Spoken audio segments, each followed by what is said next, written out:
next 10 years, Asia will be creating around 350 million middle-income consumers, and that's equivalent to the entire population of the United States. What that means is that Asia will create an internal domestic economy which investors can benefit from.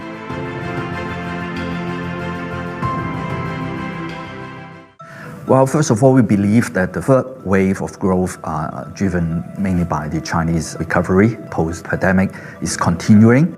With Chinese capital market continue to open up, especially with the access to the Chinese onshore bond market, I think global investor has a huge opportunity to get involved in the second largest bond market in the world. We have also seen evidence that it spread to the fourth wave, which the Southeast Asian country joining this growth momentum. We have seen a potential shift of production chain from China to other Southeast Asian country in order to make sure the production is well diversified for the future potential business or economic situation.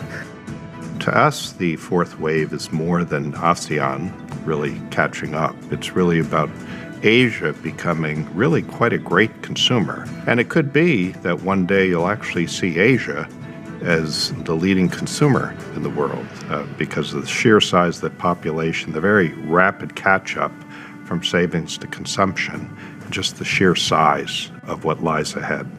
That creates a lot of investment opportunities for investors, and foreign investors have not been able to access those investment opportunities in direct Asian stock exchanges in the past because of limits and quotas, and these have come crashing down recently, and we think there's going to be more liberalization in the next few months and years.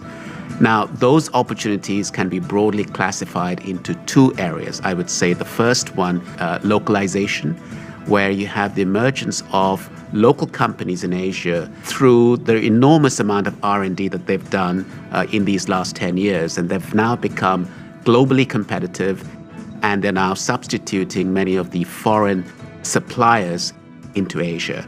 And the second big opportunity is what I call global Asia. These are companies that have developed global scale, and they are now exporting their goods and services in international markets. So tremendous opportunities over these next many years to come. And while there's a terrific long-term consumption story, we're taking a lot of hard measures now in terms of inequality, in terms of policy shifts, particularly out of China, that at the moment is leading towards a slowdown. When you look into 2022, though, Asia is in a stop-and-go situation with COVID. Vaccinations are catching up. And as that happens, particularly in the ASEAN countries, you could actually see their growth accelerating in 2022, where most countries in the world will be actually slowing. So with all this great long-term potential, what you want to be doing now in 2021 is doing your homework, staying constructive on Asia in the future, and knowing where you want to invest for 2022. Asia, as you know, accounts for 40% of the world GDP, and yet Asia only accounts for 10% of the MSCI All-Country World Index. And investors are still underweight that 10%. The reason is that since the global financial crisis in 2008, we have had a series of market upsets. Most recently, obviously, the pandemic. Before that, the trade wars. And of course, there's been a whole series of fears around China hard landing. Now, since then, we think China has really come of age. China has really proven itself to be able to use the twin levers of monetary and fiscal stimulus to manage such a large economy now. And I think that's very important for investors to feel confident about the outlook for China to be able to manage slowdowns in the future. Given the circumstances around all of the growth dynamics around Asia, the creation of its internal markets, we think that investors are now looking at permanent allocations towards Asia and China, and of course coming from this very underweight position that they currently have. I think for the global bond investor, we can look at the Asia bond market in both the hard currency and local currency space. For the hard currencies, I believe that the Asia bond market offers a very good risk-adjusted return diversification for a global investor. If we understand the Asian bond characteristic, Asia bond offer a much higher yields and lower duration profile, compared to for example, the U.S. bond market, regardless of whether we are in the investment grade or the high yield space.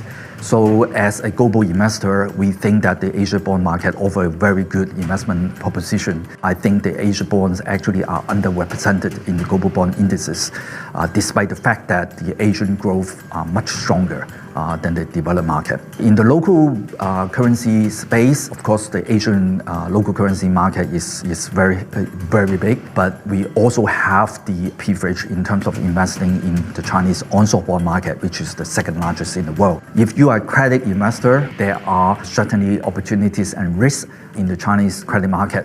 You should partner with the asset managers that are on the ground and understand the dynamic of the Chinese credit market.